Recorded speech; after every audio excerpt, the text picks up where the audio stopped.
जिन उद्योगपतियों के बायकॉट की आज आप कॉल दे रहे हैं, उन्हीं में से एक के लिए अमरिंदर सिंह ने खुद ट्वीट किया था कि देखिए इनके साथ हम बढ़िया टाई अप कर रहे थे, इतना बड़ा सौदा हो रहा था, वो अकालियों की वजह से खारिज हो गया। आज आप उनके बायकॉट का ऐलान करते हैं।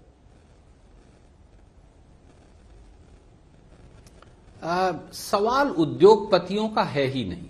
मैं आपसे बहुत विनम्रता से निवेदन करूं, देखिए जब अनाज मंडियां खत्म हो जाएंगी तो किसान को न्यूनतम समर्थन मूल्य मिलेगा कैसे, देगा कौन और मिलेगा कहां? ये 3 सवाल हैं जो बार बार राहुल गांधी जी ने, कांग्रेस ने और हमने पूछे हैं कि जब अनाज मंडी नहीं होगी तो किसान को एमएसपी कौन देगा, कैसे मिलेगा और कहां देगा?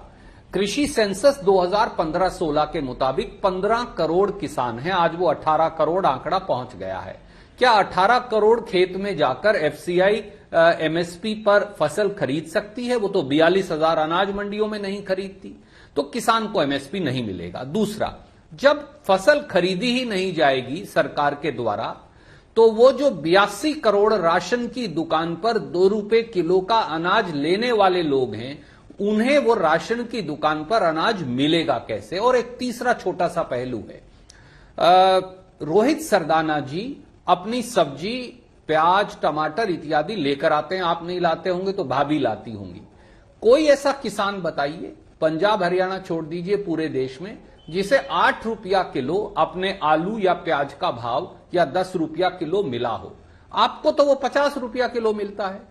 किसान की गेहूं तो 19 रुपया किलो पर आप खरीदते हैं सरकार। आप जब मॉल से या दुकान से आटा खरीदने जाते हैं तो आपको 40 रुपया से लेके ब्रांडेड आटा 70 रुपया किलो तक मिलता है। ये कंपनियां ये चाहती हैं कि आम आदमी, रोहित सरदाना और मेरे और जो आपके दर्शक हैं उन जैसे लोग, उनको वो आटा जो किसान को 19 रुपए किलो से भी कम पर खरीदा जाएगा गेहूं, वो आटा 125-150 रुपया किलो पर मिले। इसलिए ये लड़ाई किसानों की नहीं रोहित जी, ये लड़ाई उद्योगपतियों की भी नहीं, ये लड़ाई इस देश के 120 करोड़ लोगों की है जो वो किसान दिल्ली के चारों तरफ बैठकर लड़ रहा है। वो फसल की कीमत तो चाहता है, पर फसल की कीमत के साथ साथ वो ये भी चाहता है कि जब रोहित सरदाना जी और उनकी धर्मपत्नी, जब कोई आम आदमी बाजार में आटा, दाल, चावल, सब्जी लेने जाए तो उसे जायज रेट पर मिले।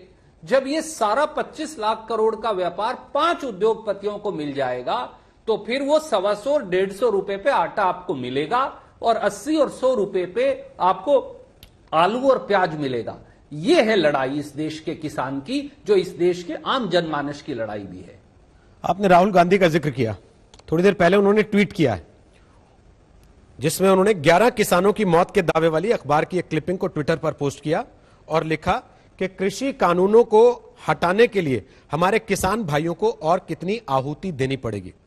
सर, नोटबंदी के दौरान भी ऐसे ही दावे हुए थे, उसके बाद उत्तर प्रदेश का चुनाव हुआ, रिजल्ट क्या रहे आपने देखा। इसके बाद जब मजदूरों का पलायन हो रहा था लॉकडाउन के समय, उस समय भी ऐसे ही दावे हुए थे। उसके बाद बिहार का चुनाव हुआ, उसका नतीजा भी आप जानते हैं कि क्या हुआ। इस तरह के दावों की प्रामाणिकता पर हमेशा से सवाल उठते रहे और आरोप यह लगता रहा कि राहुल गांधी मौत की संवेदनशीलता को भुनाने की कोशिश करते हैं। आपका जवाब? रोहित जी, क्या ये सच नहीं कि नोटबंदी के समय 150 से अधिक देशवासियों की लाइन में खड़े होकर मौत हो गई? क्या उसके लिए कोई जिम्मेवार नहीं? क्या प्रधानमंत्री और भाजपा सरकार को संवेदनशील नहीं होना चाहिए था? आज ये साफ हो गया कि जो राहुल गांधी कहते थे वो सही है, नोटबंदी एक फेलियर साबित हुआ। जीएसटी को रात को घंटियां बजाकर लागू किया गया। आज आप दुकानदार के पास जाइए, वो त्राही त्राही कर रहा है जीएसटी से। लॉकडाउन के समय, कोरोना के समय बार बार कांग्रेस पार्टी, राहुल गांधी जी और कांग्रेस पार्टी ने वार्निंग दी, इसे बंद कर, आप जो भी बाहर के लोग आ रहे हैं बंद कर दीजिए। आपने नमस्ते ट्रंप करना था और मध्य प्रदेश की सरकार गिरानी थी, नहीं किया। कितने लोग मर गए इस देश में? जो लोग मरे हैं कोरोना से, उनके लिए क्या कोई जिम्मेवार है या नहीं? और 11 किसान मरे हैं या नहीं? मैं खुद किताब सिंह चहल जी के गांव उझाना, जिला जींद में जाकर आया हूं। हमारे एक और साथी बड़ौदा से मरे हैं। इसी प्रकार से कितने किसानों की मौत हो गई। क्या इस देश के अन्नदाता की जान नहीं? क्या उनकी कीमत अब आप चुनाव की वोट से आंकेंगे? बिहार की आपने बात की, बिहार में आदरणीय मित्र, मैं केवल आपके ध्यान में लाऊंगा, 6000 खरीदी केंद्र होते थे। आज एपीएमसी एक्ट जब बिहार में बीजेपी ने और जेडीयू ने खत्म किया, अब वो 1500 रह गए हैं। 61 लाख टन गेहूं बिहार में होता है, पर आपने 5000 टन गेहूं एमएसपी पे खरीदा। 1750 रुपए का मक्का 700 रुपया क्विंटल के अंदर बिहार में पिटता है। मैंने अपनी आंख से बिहार के किसान का हाहाकार देखा है। क्या चुनावी सफलता को आप जिंदगियों से जोड़कर देखेंगे? क्या इतने अमानवीय प्रधानमंत्री हो सकते हैं? मैं नहीं मानता। मुझे लगता है कि उनको अपना दिल खोलकर किसान की बात सुननी चाहिए।